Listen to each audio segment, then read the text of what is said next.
Today's episode is a rather interesting one and a very personal one, I must say as well. And from the title of the video, you already know what I'm talking about. Today's video is going to be all about why I'm choosing not to have sex until I am married. Now, this episode was actually inspired by an email that I got from a young lady a couple of weeks ago who asked me what she should do because she's currently in a relationship with her boyfriend. And before she went into the relationship, she made up her mind not to have sex or indulge in sexual activities until she's married. But her current boyfriend is pressuring her into having sex and she doesn't know what to do. So I asked her just one simple question. Are your reasons for not having sex solid enough to make you walk away from the relationship since it's not what you want to do or indulge in personally?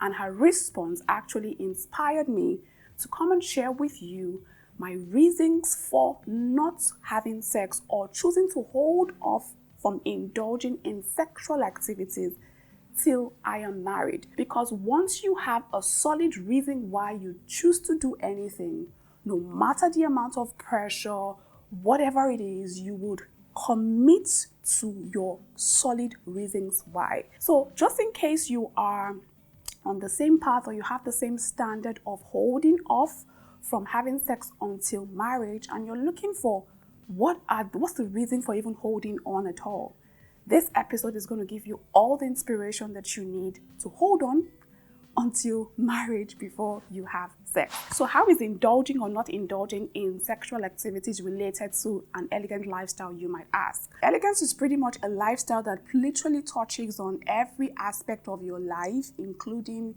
your dating life. So it touches on your intimacy, your intimate relationship, your marital relationships and whatnot. And part of living an elegant lifestyle is actually to conduct yourself or do things that help you protect yourself emotionally, mentally, spiritually, and physically. Because if you want to thrive in one area of your life, you want to be thriving in all other areas of your life. You can't be somewhere receiving severe pressure from someone when you know that you shouldn't be giving into that pressure and expect that every other part of your life is going to go on rosy. So that's how it is connected, because this actually affects you directly, whether you like it or not. In my humble opinion, waiting until you are married before you indulge in sexual activities with your partner is one of the best decisions or one of the best things an individual can do for themselves. I'm telling you the absolute truth. And when I go ahead to share my reasons why, you would probably see reasons with me and choose to hold on as well. Now, in today's society, unfortunately, it has become a norm or a tradition for you to indulge in sexual activities, even when you're just still in the dating phase of the relationship. And so many people aren't even concerned anymore about the consequences that comes with indulging in sexual activities like getting pregnant, contacting or contracting STDs. It's just like it's become normal. Like once I start dating, why are we not having sex? Why are we not getting down on each other? That's like the norm. Like everyone just feels like, in fact, I think or I believe that a lot of people actually start dating because they want to start having sex. But back in the days, having sex was not a part of a courting stage or the dating phase. You literally had to wait till marriage. So what has changed? What has changed, and why has sex been so commonized? Why has it been so commonized in today's society? I really do not know why, but I'm holding on to my standards of not having it until I'm married, and I'm going to share with you some of my reasons why right now. The very first reason why I'm holding off from indulging in sexual activities until I am married is because I am preserving my energy. I'll explain. Now, there's something called energy transfer of energy, or sometimes it's also called energy exchange. Now, notice how somebody's mood, whether it's a negative or a positive mood, suddenly affects your own mood when you find yourself around them. Notice how somebody who is happy suddenly infects you with their happy vibes or their happy energy. when you're around them, or how somebody who is sad or moody affects your own energy just because they are sad and moody. Now, this is energy transfer. This is someone who is literally not close to, who is within a distance away from you, but he's still transferring his energy and you're still transferring your energy to them. Now, imagine someone who you are literally connected to. Guys, think about it. Imagine someone who you are now literally connected to through sex. You know, sex is a very intimate activity. You are now literally connected to that person through sex. What do you think is going to happen? While I was preparing for this topic yesterday, I stumbled upon a post on IG, and I'm going to read that post, and maybe I'm going to post it here as well. It said, energy transfers are real, and that is why you have to be extremely mindful of your interactions. So interactions can be, whether it's just physical interactions with conversations with people, or interactions with the people around you, or sexual interactions as well.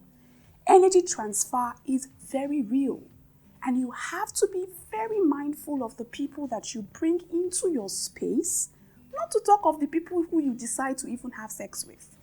The more people you have sex with, guys, the more energy transaction is happening. Now, this is where it gets very scary, and this is where you actually need to be very mindful of the people you have sex with.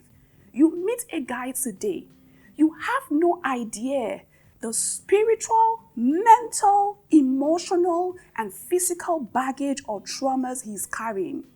You have no idea his foundation. You have no idea what he is or he stands for, what he's about. And then you let him go inside of you and transfer all of that negativity into your own life. Then 2 weeks down the line, something goes wrong in your life and you're wondering what's happening. Of course, you are not quick to trace it down to the sex you just had, but I dare tell you, that guy transferred things into your body, into your spirit, into your soul, into your whole being. Guys, I'm actually sounding very serious because this topic is a very serious one. When I realized this, now if you think on a deep level, if you actually think on a deep level and not just on a surface level, you would understand what I mean and what I mean by energy transfers. So imagine this guy who is carrying all this baggage, all these traumas, all these things, and he comes and he has sex with you. What do you think is going to happen with you? Of course, it goes vice versa. This is also for the guy and the girl. So people are going through a lot. People are going through a lot.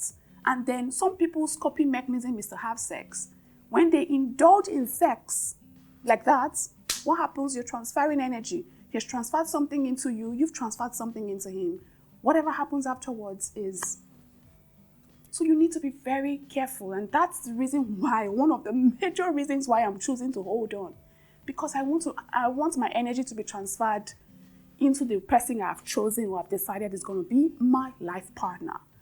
I am preserving my energy. And that's one of my major reasons why I am choosing not to have sex until I am married. Before we continue, if you do not know it yet, we have a course that's currently up until the Art of Speaking Eloquently and Elegantly course. If you want to improve your communication skills, become an effective communicator, communicate your thoughts and ideas excellently well, then this course is definitely for you. And guess what? We're actually currently running a discount. So click the link in the description box down below to get more information about the course and how you too can access the course as well. Let's get back into the video, shall we? My second reason for choosing not to have sex until I'm married is, as a child of God, living the kingdom life on this side of heaven, I am obeying God's word that warns me against fornication, adultery, and engaging in sexual immorality. Now, I'm someone who functions, I'm not just a child of God by mouth. I'm a child of God by my deeds, by my words, by my actions. I've embraced the kingdom life and I've embraced the God life. And I am someone who is a doer, like a literal doer of the word of God. I am a child of God, whether it is convenient for me or not. I don't try to make the instructions of God fit my lifestyle. Rather, I ensure that my lifestyle fits perfectly with the instructions of God. It's clearly written, according to God's standards, there is a prescribed order. There is a prescribed order if you want to engage in sexual activities. And the prescribed order is what? Marriage first. For many reasons. Apostle Paul made a very good point of this in, I think it's 2 Corinthians chapter 6 and 7. If you read chapter 6, he made a very good point of it, and he was lashing out at the Corinthians, or the Corinthian church, after he discovered that they were involved, or someone was actually involved in, a guy was sleeping with his stepmother or something like that. And then the Corinthian church didn't do anything or say anything about it. And Paul heard about it and was like, no guys, how can you keep quiet at such atrocity? How can you keep quiet at such nonsense? And then he went forward to expound more on why it is important to stay away from sexual immorality. He made a good point about that the fact that you must stay away is because your body has been bought with a price. Your body was literally bought with a price. It's no longer your own, and it has become God's sanctuary, God's dwelling place. It has become God's habitation. And he says, if it is God's habitation, how dare you go out and do tacky things with this body that has been given to you, that is God's habitation. That was Paul's argument. And then in chapter 7, he went on to say, see, I wish everyone would stay single, but I understand that sometimes we have sexual urges, and sexual urges can only be satisfied if you are married. So if you can't control your sexual urges, he says, go and get married. If you can, stay single, but if you can't, get married, because that's the right order according to the word of God. Now, let me tell you something. No matter how much the world has normalized sex before marriage, it doesn't make it right. It doesn't make it okay according to God's standards. So if you say you are a child of God, born again, tongue-talking Christian, you shouldn't and mustn't, you have no business indulging in sexual activities before you are married. And this is my second reason why I am choosing to stay celibate or stay without having or performing sexual activities until I'm married. I want to honor God with my body, and I know there's a reward for that. So I try to think through it and wonder, okay, why did God tell me not to have sex until I'm married? I believe so much that apart from the fact that our bodies are his temple, I believe he said for us to stay away from it to protect us mentally, spiritually, emotionally, and physically. He understands how these things work, and he's trying to preserve our energy, preserve ourselves, preserve our souls from hurting, from having sex with multiple partners and multiple people before we are married. Imagine you as a lady, you've probably dated 10 people before you finally found your 11th person as your husband. Now you've slept with 10 different people. Think about how outrageously crazy that is. So yeah, that's my second reason why I'm choosing not to have sex, because I have to honor God with my body. I'm a child of God through and through, not just when it is convenient for me. Okay? The third reason why I'm choosing to stay away from sexual activities until I'm married is pretty simple. I am protecting my body from sexually transmitted diseases and unwanted pregnancies. This one needs no further explanation. Guys, STDs is not written on the face. STDs sometimes does not have physical symptoms. Do you understand what I'm saying? Sometimes the people who are having this sex don't even know that they are carrying about STDs. And your clean, innocent body, you carry yourself, you go and open up your legs and you allow someone to infect your clean self. Don't do that. Don't do that, guys. Put a premium on your body. Okay? Put a premium on your body. The next reason why I'm choosing not to have sex or indulge in sexual activities until I'm married is because I'm protecting my emotional life. Now, I put down here that sex has a way or ways of beclouding a person's mind and making you lose focus on very important matters that require deep attention. especially during the courting phase of a relationship. So sex is a distraction.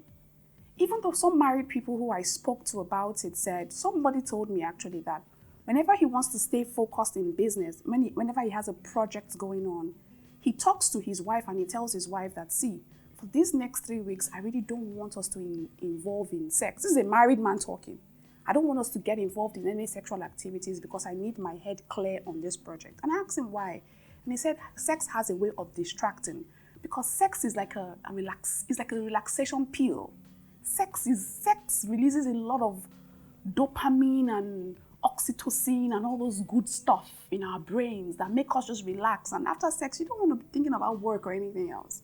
And so because of that, he says it distracts him and it gets him too relaxed and too comfortable that he doesn't get into the mode that he needs to get into.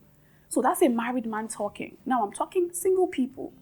When you're in a courting phase of your relationship, some people start having sex too early on. And a woman, for example, starts having sex with a man and automatically thinks, oh, what she's feeling is love. She's in love with the guy. Meanwhile, it's just dopamine and the oxytocin hormones that are playing games inside her brain, telling her, making her think that she actually is in love with this guy. And when the guy is not reciprocating the love, what happens? You get yourself hurt. Now, even when you guys are already in a relationship and are already courting, you start having sex. Some people use sex as a coping mechanism. They use sex to deflect from the main issue. Something bad happens and they need to address it. Instead of them to address it, they use sex to cover it up. And before you know it, they cover it up and make up and they are good again. But they do not go back to address the issue that caused them to fight in the first place. Now the issues keep piling and piling and piling. They eventually end up getting married. Then in their marriage, they can't seem to understand why they are always fighting, why they are always having issues. Because they didn't take the time to develop other things that should actually help them or would help them bond a lot better. That's not necessarily sex. Now, sex is a bond, something that helps you bond. But trust me, there are plenty other things that will help and enable you bond better with your partner. That's not necessarily sex. That needs to be developed and needs attention as well.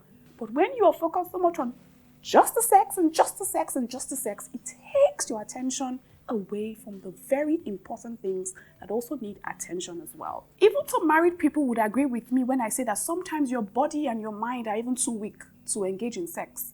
So if your body is too weak and your mind is too weak, how then do you now bond with your partner when you guys are not physically enabled to have sex? Have you developed your communication skills? Have you developed your conflict management skills? Have you developed your emotional intelligence skills towards each other? What are the other things that help you bond as a couple or as people or as a partner that needs to be worked on? That's not necessarily sex. Let me tell you something. Sex is the easiest thing to have. Anyone can indulge in sex at any time of their lives, whenever, morning, noon, and nights. The real deal, where you see somebody's strength, is when they can say no to sex and focus first on the things that help you build a solid foundation for your relationship. Things like putting your God first. Things like building your communication skills. Things like building your security. Like both of you need to be secure in each other. Have you built your trust level? Have you built your loyalty? Do you pray for each other? Are you there for each other in ways that sex has, like whether there's sex or not, you guys are thriving? Again, I say sex is, if you want to know how cheap sex is, go to the roadside where you have those prostitutes that stay by the road. Just call them and pay them just a little sum of money. You will get sex for free. I'm telling you that for free. So for me, I chose not to indulge in sexual activities to protect my emotional well-being. Because my emotions actually affect every other areas of my life. I don't want to be caught having sex with one man somewhere. And then the next thing, me and the man, we don't have any solid reason why we are holding on to whatever. I don't want to build my relationship from the roof up or from the roof first. I want to build my relationship from the foundation up. Like I said, sex is the cheapest and the easiest thing to have. Any two people can come together and have sex. You don't even have to love each other. All you just have to do is just be together for a period of time and be nice and friendly with each other. The sex appetite will come up. So if it's something you would always have, why are you rushing? Why? Another reason why I'm choosing to stay away from sex until I'm married is because I want to keep my sexual experience limited so that I don't have unnecessarily high expectations of my partner. This one is pretty simple as well. When you have gone ahead to have multiple sexual partners, each sexual partner comes with his own experience. Somebody is showing you one style, another person is showing you one style. When you go into your next relationship, you are trying to replicate or duplicate that experience from the last person in the new one. Meanwhile, the new one probably doesn't even have as much experience, or even has more experience that you can't even cope with or keep up with. So you are comparing your current partner with the past one in terms of with sex as the yardstick for measurement. And when that one is not meeting up, you lose interest, or you start to get dissatisfied and wonder, what's going on? You are not like again, like I said, soft life is the life that I've chosen. And soft life requires me to avoid stress as much as possible. So me choosing not to indulge in sexual activities means that I'm limiting my experience. I know as I proceed, I'd rather grow and learn things with my partner than have too many experiences and I will now be having unnecessarily high expectations on my partner. When my partner cannot now meet their expectations, I'm getting angry, I'm getting sulky, I'm getting moody because she's not satisfying me in bed. I'm not doing that. So that's another reason why I've chosen not to have sex until I am married, okay? And my final reason for not having sex until I'm married is, this one is one of my most important ones. I am choosing to put a premium on my body. I love my body too much. God, guys. To dishonor it by getting involved in something that will just give me 10 seconds of pleasure with somebody that I don't even know that well. Or somebody, no. I love my body too much to do that to myself. One, because my body, you see this body, is the only body I have to function and thrive on the earth. I have an assignment that's too precious, a purpose too strong. I cannot afford to do or mess around with the only instruments that I have to help me ensure that I fulfill my purpose. So when I go back to meet my Father in heaven, I can stand boldly and say, I ran my race, I finished my course, and then I get a well done from my Father. For me, that's the most important thing to me. So I thought it through and I'm like, okay, the only thing that I have to function on this earth and fulfill my purpose is this body. And that's why it's of utmost importance to me to take care of it. Not just in the area of abstaining from sex, but in the area of nourishing it right, eating healthy, exercising it, meditating, like keeping it always at peace and at quiet and at calm all the time. My body is too precious to me, and I'm deciding to put a premium on it. So my big advice to anyone who is watching who has taken up the standard of holding on until they're married before they indulge in sexual activities, find your own reasons why. If my reasons relate to you or you agree with them, then hold on to them as your reasons why. But find your reasons why that makes you hold on, even in a world where everyone has normalized it and said it's the norm. You hold on to your reasons why and you say, this is why I'm choosing not to do this thing until I am married. And no one is going to come take away or make me give up or become disloyal to my reasons why or to these standards that I have set. Now, this is not to say that abstaining from sex is what's going to make you have a perfect, beautiful, glorious relationship. Of course, there are other qualities that need to be developed that would help you have a beautiful, beautiful relationship. But I promise you, and I dare tell you that if you choose to abstain, you are protecting and preserving yourself in many ways that you might not even be able to comprehend with your mind. And any man, any woman who comes to you and is pressuring you for sex or to get involved in sexual activities, when they know where you stand or when they know your standard, that man or that woman is not your own.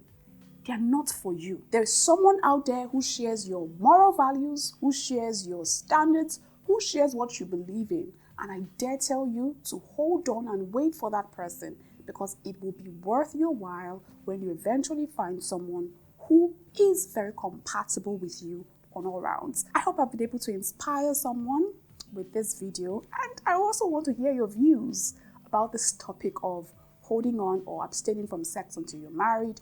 What do you think about it? Let's continue the conversation in the comment section down below. I'll see you again with another episode. Until then, remember to stay very elegant. Take care.